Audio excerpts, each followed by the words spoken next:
What's up, Lucas? How are you? Hey guys, we're back for another Love Where You Are update. This is Lucas Goforth, and man, like I told you guys last week, we want to introduce you to some coaches that are helping us out with just encouraging, praying for, and being a resource to some of your groups. So we're going to get to that, but first, I want to thank everybody who participated in the giveaway this week, and we had some winners. I've got it in my pocket. I don't know why I wadded it up like this, because you are important people. I've actually already contacted you and told you you won. But Tina Webster, Yeah, Tina. Annie Kirchner, David McDowell, Suzanne Ritchie, Larissa Yerke, and Craig Harris. Congratulations on winning. That's 3 of my groups. Dude, I had nothing to do with it. This thing's rigged, isn't I it? had nothing to do with it, but congratulations. Yeah. So Lucas is one of the coaches here. He's also on our staff here at the Indiana campus. Man, one of my favorite people here.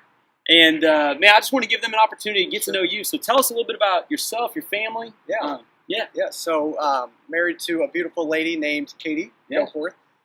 She does all the behind the scenes. She's awesome. She's great. If you haven't got the chance to meet her, she is great. You'd love her. Yeah. We have a baby boy. He's 16 months. Dude, he's cute, too. He is very cute. Those I'm little biased. cheeks. Yeah. I'm biased, but I think he's cute. No, he's awesome. He's at a fun age. He's picking up a lot of things. His name's Grayson. And he doesn't look like a 16-month baby, but he is. Yeah. So, Awesome, man. We're having a good time. I've been on staff for a year now. Yeah. So. Serving elementary ministry here. That's correct. Yeah, Yep. yeah, K through second. Some of you guys may recognize him. He actually has an alternate personality. Yes. The professor. The kids know me as Professor Mix-a-Lots. Yeah. So, yeah. Hey, don't give away the secret. Yeah. Yeah. Now you know his hidden identity. If the kids are asking, you know nothing. That's right. So, anyway, Lucas, it's been awesome having you here on staff. What I love about what you do here on staff is that it also goes out into the community. It's beyond just like your ministry stuff. It's calling for you. Yeah. So tell me a little bit about how you're involved in the community, how you guys are serving. Obviously, you're part of a neighborhood group, but you and Katie are doing some cool stuff personally. Yeah, we're part of the Bixler's Love Where You Are group. We love that. Yeah. But yeah, there's some other things that we're a part of outside the community. One is a big part of my life, and I would say our life as a family, coaching at Christian Academy. So I run into a lot of families there, a lot of students. But the one that we've really kind of just dove into recently is at a gym. My family likes to work out together.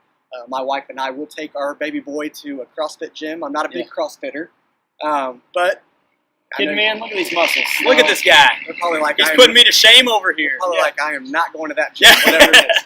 No, but we'll give you the address later if you want this body right here. So no, but we like to work out together, and so we've really enjoyed. It's been a 1.5-year process. But we've gotten in there and we've seen some really cool things happen with relationships within the CrossFit gym. Yeah, man. So you guys have been going there for a while. You were telling me a really cool story with the gym owner not too long ago. He kind of came to you and gave you a really awesome opportunity. Yeah, so I'd say he is he's a believer, but really hungry. Yeah. And I wouldn't say he's really connected to a certain church, but he's kind of returning to faith type of guy. I would say so. Yeah, He's just really hungry and kind of searching. And through many conversations, and I say many, and real conversations, we have kind of come to, he asked me to do a Bible study a couple weeks ago. So it's taken a 1.5 years of just kind of slow progress, but to see the fruit has been really awesome. Yeah, and so you guys are doing his wedding here soon? Yeah, we've been asked to do, I've been asked to officiate his wedding, and so going to do the Bible study with a couple guys at the gym, and so there's been some cool things That's happening. A big deal, man. Yeah. That's awesome. Lots of cool stuff happening, especially around that. Like the CrossFit is a natural place for community. Yeah, absolutely. Yeah, love that. So you coach some groups here as well. Yeah. Man, who are the groups that you guys are hanging with this? Yeah, got so Larissa and Scott Yerke, Mike and Annie Kirchner, with Paige and David McDowell. Yep. And I've got Jim and Barbara Gray, and I think that's the 4. Robert and Robert and Sarah. Yep, that's right. So, yeah. And, man, out of those groups, I know you've gotten to interact with them over the last couple of weeks, and some of those groups you've been coaching a little bit longer. Man, tell us a story. What's some cool stuff you've seen happening? Yeah, for me, I really like when things connect. And for us, like with you got the ministry and you got Love Where You Are. Yeah. For me, those kind of collided not too long ago. I was having coffee with Scott Yerke, and we were talking about ministry stuff. He's one of my volunteers, and I helped him move into his house that they just recently moved into, and they dove into this neighborhood, and they've seen some really cool things happen within their neighborhood. And so he kind of talked with me about maybe starting a Love Where You Are group. Love it, man. The worlds collided, and for me, that's just kind of cool to see that when ministries kind of bleed over. Yeah, and really, I mean, I would say, Lucas, you did a great job kind of walking alongside them, discipling them, helping them just be ready for this. Yeah, the next kind of chapter in what God was calling them to. Yeah.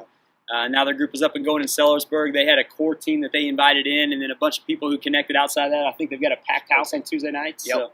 So, yeah, it's awesome. So, man, one of the things I love about you and why I think that you're so awesome in this coaching role is that, man, you're just an encourager. Like, you encourage me more than you realize. Just popping in my office, through the week or whatever. But, man, what's some encouragement you would want to share with leaders? Yeah, I would say trust the process, because this whole mentality of loving where you are is a process. It's not a quick fix. It's not. I mean, we want to go to Walmart and get our thing real quick, but it's not quick.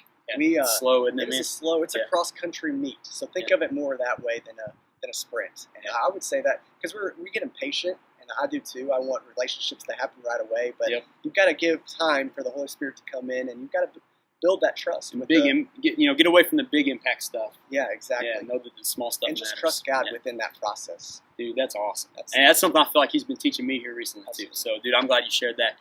Well, guys, wanted to let you get to know Lucas. He has helped me out in so many ways, but need to get him in front of you to understand. Like, this guy is in it as much as I am when it comes to loving where he is in the community. When it comes to coaching and developing leaders, man, couldn't do without you. So, thanks for jumping in and joining me. Check back next week. We're going to have another Meet the Coaches episode, and you're going to get to meet another couple awesome people, hear some more stories of what's going on throughout the community. We'll catch you next week, guys. See you guys. See ya.